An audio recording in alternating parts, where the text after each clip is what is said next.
kita bahas sebelumnya, bahwasanya ada pada berpuasa itu dikatakan oleh pengarang atau penulis rahimahullah ta'ala terbagi menjadi dua. Yang pertama adalah adab yang wajib bagi orang yang berpuasa, yang itu harus diperhatikan dan benar-benar diperhatikan, karena kalau kita tidak perhatikan adab-adab tersebut bisa minimalnya mengurangi pahala puasa kita atau bahkan bisa menghilangkan seluruhnya. Seakan-akan kita berpuasa dari terbit fajar sampai tenggelam matahari, kita tidak mendapatkan apa-apa kecuali rasa lapar dan dahaga. Maka beliau menyebutkan di sini, sebagaimana yang sudah kita baca kemarin, tentang adab yang wajib diperhatikan bagi orang yang berpuasa. Di antara adab-adab tersebut, yang pertama dan yang paling utama adalah wajib bagi orang yang berpuasa memperhatikan sholatnya, terutama sholat yang wajib, sholat 5 waktu. Dan kita sudah baca kemarin bagaimana Allah Subhanahu wa ta'ala memerintahkan hambanya untuk mengerjakan sholat bagaimanapun keadaannya, bahkan di dalam keadaan yang genting, di dalam keadaan perang, dan tidak ada uzur. Bahkan bagi orang yang sakit pun tidak ada uzur, dia tetap wajib mengerjakan sholat, walaupun mungkin diberikan rukhsah tentang tata cara sholatnya berbeda, tapi wajib dia mengerjakan. Beda dengan puasa, tatkala ada orang yang memiliki uzur, sakit atau yang lainnya, maka dia diperbolehkan tidak berpuasa di waktu tersebut, sedangkan sholat tidak harus. Ini menunjukkan bahwasanya sholat lebih penting daripada puasa. Dan kita tahu bersama bahwasanya sholat adalah rukun kedua sebelum puasa. Maka kita harus perhatikan terlebih dahulu sebelum kita fokus ke puasa kita lihat bagaimana sholat kita. Kemudian khususnya bagi laki-laki, untuk setelah memperhatikan sholatnya, perhatikan pula bagaimana dia mengerjakan sholatnya. Bagi laki-laki wajib dikerjakan di masjid secara berjamaah, sebagaimana hadis-hadis dan keterangan dari Nabi Sallallahu Alaihi Wasallam yang sudah kita baca di pertemuan sebelumnya. Seperti kisahnya seorang yang buta yang mendatangi Nabi Sallallahu Alaihi Wasallam meminta keringanan kepada Nabi Sallallahu Alaihi Wasallam untuk tidak hadir sholat jamaah karena tidak ada orang yang menuntunnya. Tapi kata Nabi Sallallahu Alaihi Wasallam, hal tasma'un nida as-shalah, apakah kamu mendengar panggilan seruan azan untuk sholat? Tatkala orang buta tersebut mengatakan iya, maka Nabi mengatakan fa'ajib, maka penuhilah, jawablah, datanglah sholat jamaah tersebut. Begitu pula bagaimana pahala yang Allah Subhanahu wa ta'ala berikan kepada orang yang sholat berjamaah di masjid, lebih mulia daripada dan lebih utama daripada sholat yang sendirian, 27 derajat. Begitu pula ancaman. Tadi hasuman kewajiban anjuran Nabi Sallallahu Alaihi Wasallam, bagaimana penekanan Nabi. Kemudian bagaimana fadilah orang yang melakukan sholat jamaah.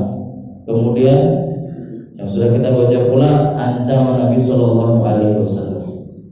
Dan bagaimana orang-orang yang meninggalkan sholat jamaah itu adalah termasuk dari orang-orang yang memiliki sifat kemunafikan.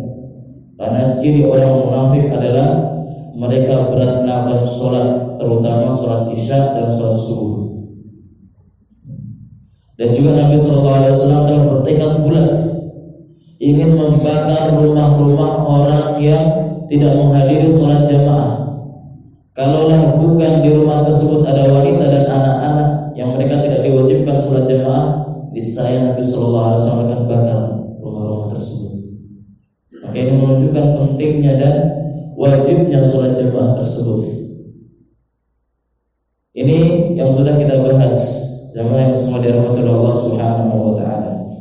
Kemudian kita sedikit melanjutkan tentang bahasan salat dari beberapa yang disebutkan oleh penulis di sini sebelum kita menginjak kepada adab yang selanjutnya.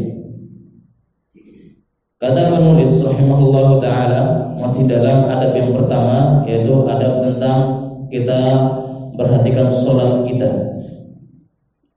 Wa fi sahih Muslim an Ibnu Mas'ud radhiyallahu anhu annahu qala, di dalam sahih Muslim dari sahabat Abdullah bin Mas'ud radhiyallahu taala anhu, beliau berkata, man sarrahu ay yalqallaha ghadan muslima bal yuhafid ala haula'i sholawat. Kata beliau, barang siapa yang senang bertemu dengan Allah Subhanahu wa taala besok di hari kiamat dalam keadaan muslim, dalam keadaan di atas agama Islam, kata beliau, hendaknya jagalah salat-salat ini. Ini salat 5 waktu kita, zuhur, asar, maghrib, isya dan subuh. Kita jaga.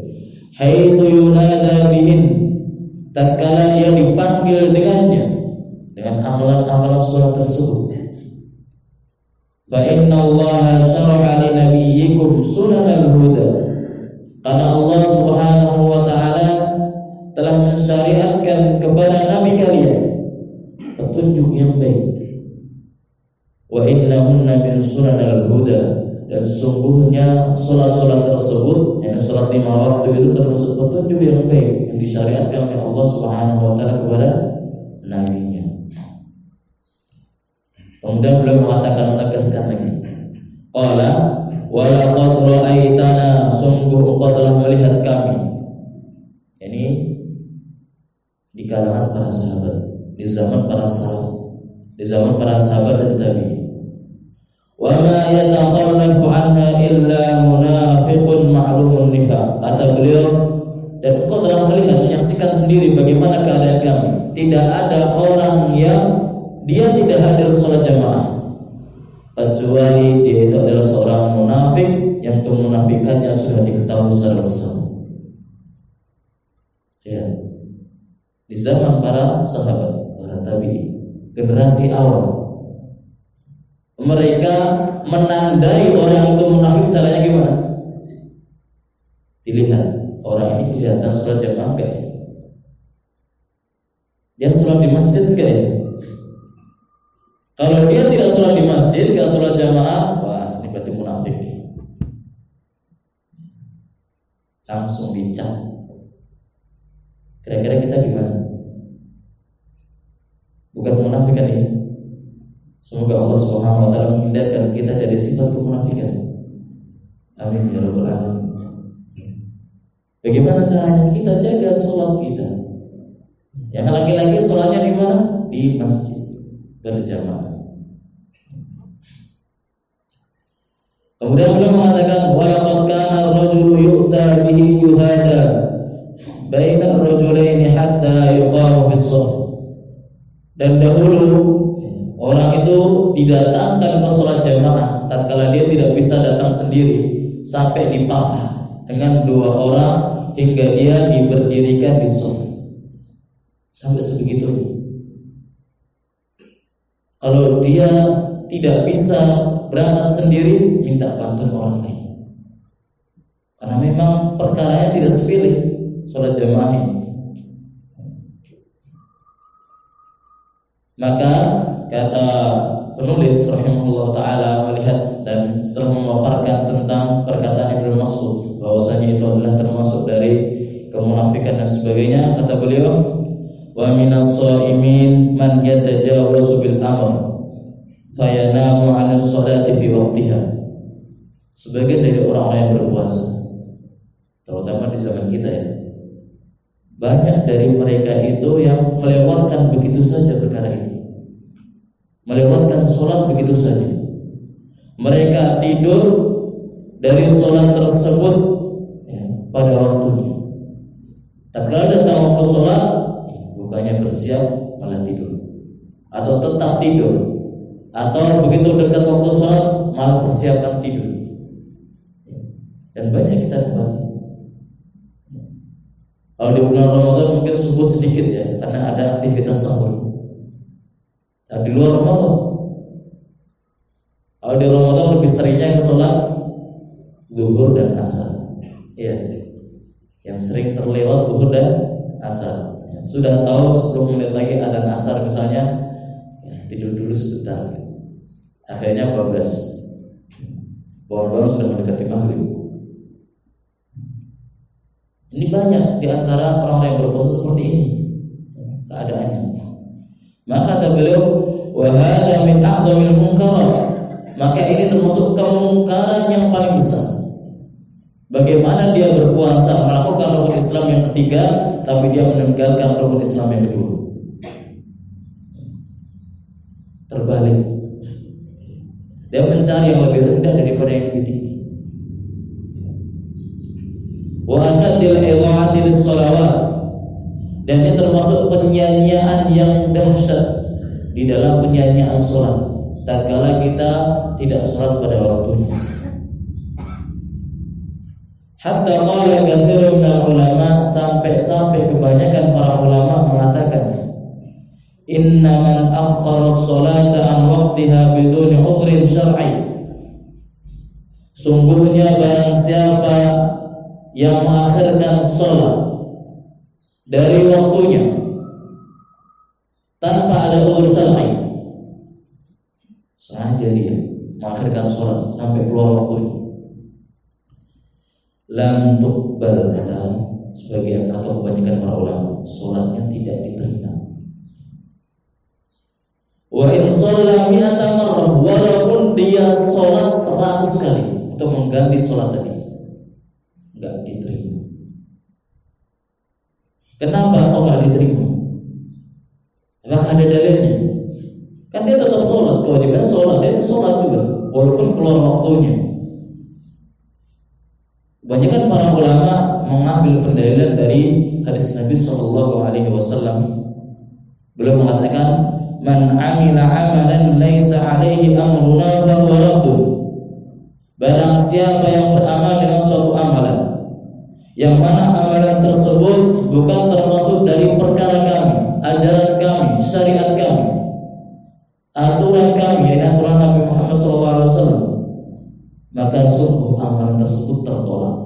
Dan hadis ini diriwayatkan oleh Imam Muslim rahimahullah ta'ala. Maka kata beliau, was-salatu ba'da waqtiha laisa 'alaiha amrun Nabi sallallahu alaihi wasallam.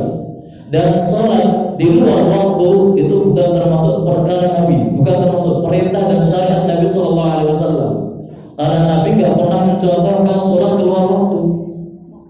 Kalau ada orang salat di luar waktu tanpa udzur syar'i, berarti dia menyelisihi ajaran Nabi sallallahu alaihi wasallam. Walaupun dia salat, tapi dia menyelisihi ajaran Nabi. Dalam hal apa? Waktunya. Seperti orang misalnya mau sholat subuh, dia sholat subuh jam 3 sore, boleh gak? 2 rakaat. 2 rakaat dia sholatnya, niatnya subuh jam 3 sore tadi sholatnya, boleh gak? Kita aja mau gak boleh. Itu seperti permasalahan seperti itu. Orang yang sholat di luar waktu seperti orang yang sholat menyelisihi perintah dan aturan Nabi SAW. Maka kata Nabi, wa huwa raddun, maka amalan tersebut tertolak, tidak diterima di sisi Allah Subhanahu wa taala. Maka ini menjadi perhatian besar kepada kita. Jangan sampai sholat kita selama ini itu tidak diterima di sisi Allah Subhanahu wa taala karena hal yang seperti ini, karena keteledoran kita, karena kurang perhatiannya kita. Kita menganggap bahwa kita sudah melaksanakan kewajiban, melaksanakan amal soleh, ketaatan yang banyak, setiap hari sholat, setiap dan sebagainya, tapi ternyata tidak diterima oleh Allah Subhanahu wa taala. Maka ini adalah adab yang pertama yang hendaknya diperhatikan khususnya orang yang berpuasa. Walaupun bagi orang yang tidak berpuasa juga sama, harus diperhatikan juga permasalahan sholat ini, karena adalah rukun yang kedua setelah syahadat. Bahkan dikatakan dalam suatu hadis, pembeda antara orang Islam dan orang selain Islam adalah apa? Sholat. Kalau orang Islam itu cirinya sholat. Kalau dia tidak sholat, berarti bukan muslim, walaupun KTP-nya Islam. Walaupun KTP-nya Islam nama saja, hakikatnya bukan. Maka perlu nanti kalau dia mau melaksanakan ajaran Islam lagi, coba diminta syahadat dulu. Siapa tahu dia lupa, karena saya sudah tidak pernah melakukan sholat. Ini jamaah yang suka dirahmati oleh Allah Subhanahu wa taala. Adab yang pertama yang wajib kita perhatikan tatkala kita berpuasa, yaitu adalah sholat. Kemudian kita lanjutkan adab-adab yang setelahnya. Dari adab-adab yang wajib juga perlu kita perhatikan tatkala kita berpuasa. Kata penulis rahimahullah taala, wa minal adabil wajibah, di antara adab-adab yang wajib, ayastani bas-shaimu jami'a ma harramallahu wa rasuluhu minal aqwali wal af'al. Hendaknya orang yang berpuasa menjauhi seluruh perkara-perkara yang diharamkan oleh Allah Subhanahu wa taala dan Rasulnya. Baik perkara tersebut bersifat ucapan, perkataan maupun perbuatan. Kita harus hindari semuanya, karena kita sedang berpuasa. Fayastani bil kadhib, maka dia jauhi dusta yang pertama, bohong. Wa huwa al-ikhbar bi khilafil waqi', yaitu mengkhabarkan dengan yang tidak sesuai dengan kenyataan. Kenyataannya A, faktanya A, dia ngomongnya B. Terus dihindari oleh seorang yang berpuasa. Karena di dalam sebuah hadis dikatakan, "Man lam yada' qaula az-zur wal 'amila bihi, falaysa lillahi hajatun ayyada ta'amahu wa syarabahu." Barang siapa yang tidak meninggalkan ucapan bohong, ucapan dusta, maka Allah Subhanahu wa taala tidak membutuhkan dari apa yang dia kerjakan dalam meninggalkan lapar dan dahaga. Jadi Allah tidak butuh puasa dia. Kalau seandainya dia masih bohong, masih berdusta, seakan-akan puasa kita tidak bernilai di sisi Allah, hilang pahalanya. Kita cuma mendapatkan rasa lapar dan haus saja. Bagi orang yang berpuasa. Apalagi kalau dustanya mengatasnamakan Allah Subhanahu wa taala. Dusta, bohong biasa saja, kita sama makhluk, dengan perkataan-perkataan biasa saja bisa menghilangkan pahala puasa. Bukan mengurangi, ya, menghilangkan. Bagaimana kalau kita dustanya mengatasnamakan Nabi atau mengatasnamakan Allah? Kita mengatakan Allah memerintahkan seperti ini, Allah melarang seperti ini, padahal tidak. Nabi SAW mengajarkan seperti ini, tidak memperbolehkan seperti ini, padahal tidak. Maka ancamannya lebih besar lagi. Tidak hanya hilang pahala puasanya. Kata beliau, wa'adhamul kadhibu 'ala Allah wa rasulih, dan yang paling besarnya dalam berdusta adalah berdusta mengatasnamakan Allah dan Rasulnya. Ka'ayyan subha ila Allah aw ila rasulih tahlil haram atau tahrim halal bila ilm. Seperti dia menisbatkan kepada Allah dan Rasulnya tentang menghalalkan sesuatu yang haram atau mengharamkan sesuatu yang halal tanpa ilmu. Jadi hati-hati kalau kita berbicara masalah hukum agama, apalagi kalau sudah menyangkut halal, haram, boleh, tidak boleh, wajib, haram, makruh, sunnah, harus hati-hati. Jangan sampai lisan kita mengucapkan itu kecuali kita sudah punya ilmu. Kalau nggak tahu ilmunya, bilang saja saya tidak tahu. Allahu a'lam, Allah yang mengetahui. Atau mungkin tanya kepada si A dan si B yang lebih tahu. Jangan bicara, bahaya. Kita saja berbicara masalah dunia tanpa ilmu aja bisa berbahaya, apalagi masalah akhirat. Maka kata beliau sebagaimana difirmankan oleh Allah Subhanahu wa taala, "Wa la taqulu lima tasifu alsinatukumul kadhib, hadza halal wa hadza haram, litaftaru 'ala Allahi al-kadhib. Innal ladzina yaftaruna 'ala Allahi al-kadhiba la yuflihun. Mata'un qalilun wa lahum 'adzabun alim."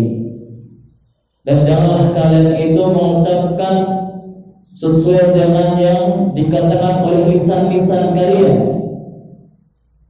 dengan keadaan berdusta. Ini halal, ini haram. Dalam keadaan kalian mengada-adakan, mengatasnamakan Allah Subhanahu wa ta'ala. Sungguhnya orang-orang yang berdusta mengatasnamakan Allah, mereka itu tidak beruntung. Sungguh kesenangan yang sedikit, dan bagi mereka azab yang pedih. Ancaman dari Allah Subhanahu wa ta'ala. Tidak beruntung dan mendapatkan azab yang pedih. Dan dalam hadis yang diriwayatkan oleh Al-Imam Bukhari dan Imam Muslim rahimahumullah ta'ala dari sahabat Abu Hurairah radhiyallahu ta'ala dan yang lainnya, karena hadis ini diriwayatkan hampir lebih dari 70 sahabat dengan lafaz yang sama. Nabi sallallahu alaihi wasallam mengatakan, "Man kadzaba 'alayya muta'ammidan falyatabawwa maq'adahu minan nar." Barang siapa yang berdusta mengatasnamakanku, mengatasnamakan Nabi sallallahu alaihi wasallam dalam keadaan dia sengaja itu bagaimana? Dia mungkin tahu itu tidak diajarkan Nabi, dia mengatakan diajarkan Nabi sengaja. Atau dia sebenarnya sadar dia nggak punya ilmu, nggak tahu permasalahan itu, tapi dia nekat berbicara, berarti dia sengaja. Kata Nabi apa? Barang siapa yang berdusta mengatasnamakanku dengan sengaja, kata Nabi, falyatabawwa maq'adahu minan nar. Sungguh persiapkanlah tempat duduknya di api neraka. Sudah dipersilakan Nabi, silakan tempat dudukmu di neraka. Tinggal kita mau atau tidak. Mau tempat duduk di surga atau neraka? Di mana? Surga pastinya. Gak ada yang mau neraka. Maka jangan sembarangan berbicara tentang agama, apalagi kalau kita tidak tahu ilmunya. Ancamannya berat. Kenapa? Karena mungkin nanti bisa menyesatkan orang lain. Tidak hanya sesat diri sendiri, tapi sesat ke orang lain. Itu bahaya. Berarti kita menjadi penyebab memalingkan orang dari kebenaran. Itu bahaya. Maka ancamannya besar. Ini adalah ancaman-ancaman ya, tentang berdusta, mengatasnamakan Allah dan Rasul-Nya. Adapun ancaman secara umum tentang berdusta, sebagaimana yang dikatakan oleh Nabi Sallallahu Alaihi Wasallam, bahwasanya Nabi SAW memperingatkan dari dusta, mengatakan, "Iyyakum wal kadhib," berhati-hatilah kalian terhadap dusta. Fa innal kadhiba yahdi ilal fujur, karena dusta itu bisa mengantarkan kepada kejelekan-kejelekan yang lain. Mungkin awalnya dusta 1, mengatakan ke dusta 2, ke 3, ke 4, kemudian mengantarkan ke amalan yang lain. Jadi amalan-amalan jelek, amalan-amalan maksiat. Wa innal fujura yahdi ilan nar, dan amalan-amalan jelek tersebut bisa mengantarkan kepada neraka Allah. Wa la yazalu ar-rajulu yakdzib wa yataharra al-kadhib, dan tidaklah seseorang itu dia berdusta dan membiasakan lisannya berucap dusta. Setiap hari mesti berdusta. Kalau nggak berdusta lisannya gatal. Pokoknya saya harus berdusta. Kata Nabi apa? Hatta yuktabu indallahi kadzaban, sampai dia dicap di sisi Allah sebagai seorang pendusta. Kalau dicap di sisi manusia sebagai pendusta itu pasti penting, walaupun itu sudah jelek. Sudah jelek, gak akan ada orang yang mendengarkan dia kalau tidak dicap sebagai pendusta. Gak akan ada orang yang memperhatikan dia. Bagaimana kalau dicapnya di sisi Allah? Allah sudah mengecap si fulan dari hamba ini pendusta dia. Waliyahulillah wa sallallahu alaihi. Ini jamaah semua rahmat Allah Subhanahu wa taala. Adab yang selanjutnya untuk kita jauhi tatkala kita berpuasa, ucapan dusta ya, bohong. Kalau orang tua biasanya lebih seringnya itu dusta ke siapa ini?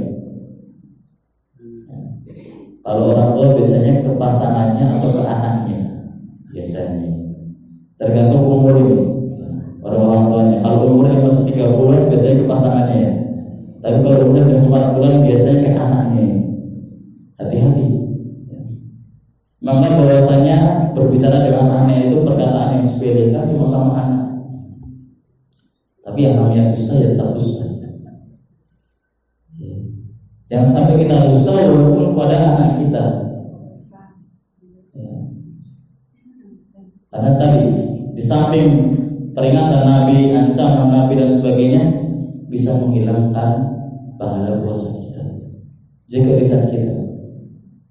Kalau tidak bisa ya, dan anggapannya ya saya harus berdusta, kalau nggak berdusta gimana ini? Ya sudah diam aja atau alihkan ke yang lain. Kalau nggak tahu caranya minta bantuan ke yang lain. Bagaimana saya bisa ya, berbicara dengan anak, mengarahkan anak tanpa dusta? Saya harus ngomongnya seperti apa? Sharing ya, bersama orang tua yang lain. Ini adalah ucapan dusta ya. Apalagi nanti ke yang lain. Atau kalau mungkin nanti beberapa hari ke depan ya, musimnya musim apa? Musim berbelanja ya, mempersiapkan hari raya. Nah, ini dijadikan ladang oleh sebagian orang ini apa untuk apa? Meraup hasil yang setinggi mungkin.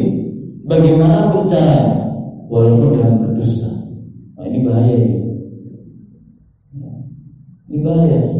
Dia mungkin niatnya mendapat untung di dunia dari untung-untung rupiah, tapi sayangnya pahala puasa dia hilang. Bahkan mungkin dapat ancaman yang lain. Ya walhamdulillah wa nasallallahu wal afiyah.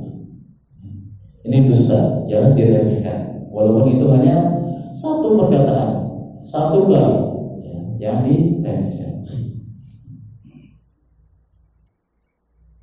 Sudah jam 5.25, tinggal 5 menit.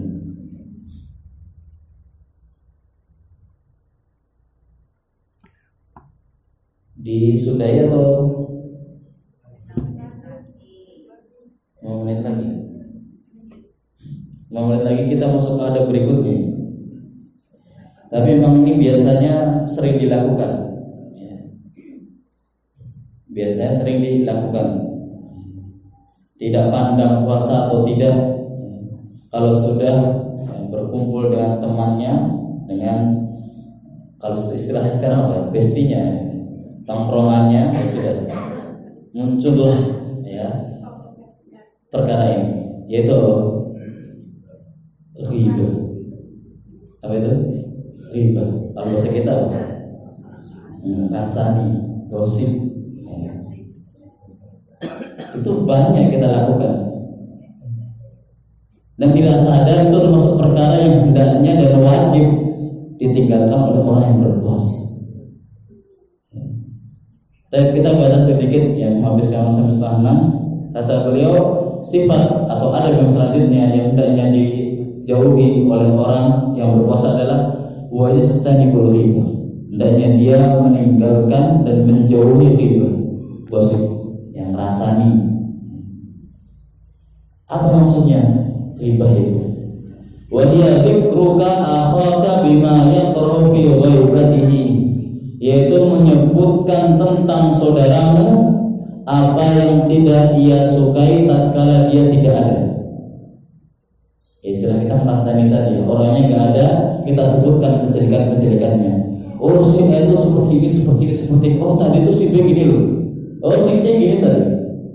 Dan semua yang diomongkan dari A sampai Z keluar semuanya. Ya. Bahkan terupdate dalam masalah itu. Ya. Ini adalah ghibah. Sawa'an dzakartahu bima yaqra'u fi khilqatihi, baik yang kamu sebutkan itu adalah hal-hal yang tidak dia sukai dalam fisiknya, seperti apa? Kal a'raj wal aqwar wal a'ma ala sabilil aibi wal dzam. Seperti mungkin dia kakinya misalnya apa? Pincang satu, matanya buta satu, atau tidak bisa melihat satu, atau semuanya tidak bisa melihat. Dan dia sebutkan itu dalam rangka apa? Mengejek, menghina. Si Fulan tuh jalannya seperti ini dan sebagainya. Dia tuh kalau lihat matanya gini dan sebagainya. Tapi dia menyebutkannya bukan dalam rangka apa? Memberikan informasi atau apa mengenalkan, tidak. Tapi dia menyebutkan dalam keadaan mengejek, menghina. Maka itu termasuk ghibah juga. Atau bima yaqra fi khuluqi, atau dari hal-hal yang tidak ia sukai dari sifatnya. Kal ahmaq was safih wal fasid wa nahwihi, seperti dia tuh dungu, tolol, bodoh dan sebagainya dari perkara-perkara jelek. Dia tuh orangnya seperti ini dari sifatnya. Dia tuh orang fasik, dia tuh orang seperti ini. Tatkala kita menyebutkan kejelekan tersebut dalam keadaan kita menghinanya dan dia tidak ada ya di tempat tersebut, maka itu termasuk ghibah. Ya. Bahkan beliau mengatakan wasawa'un kana fihi ma taqul am lam yakun, baik yang kamu ucapkan itu sesuai dengan realita maupun tidak, masuk.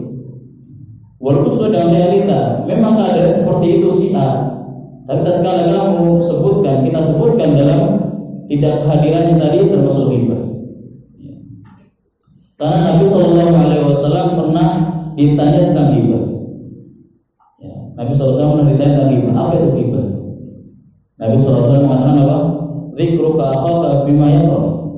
Engkau menyebutkan sesuatu hal tentang saudaramu dari apa yang dia benci. Itu ghibah. Kemudian ditanya lagi, apa ra'aita in kana fi akhi ma'qul? Bagaimana pendapatmu ya Rasulullah kalau yang aku ucapkan ini sesuai dengan apa yang ada di dalam diri saudaraku?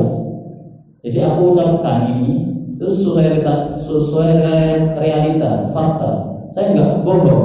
Emang si fulan seperti ini, emang si A seperti ini kok. Saya enggak dusta. Maka kata Nabi apa? In kana fihi ma taqul faqad tabtah. Kalau seandainya apa yang kamu katakan itu sesuai dengan realita, maka sungguh kamu telah berghibah, melakukan ghibah. Wa in lam yakun fihi ma taqul faqad bahatta. Dan kalau seandainya yang kamu katakan itu tidak sesuai dengan realita, beda, ya kamu mengatakan hina si fulan, A ini seperti ini, B seperti ini, tapi ternyata tidak, maka sungguh kamu telah bahatta. Apa itu bahatta? Telah mengada-adakan perkara dusta, menuduh, dan itu tingkatannya lebih daripada ghibah.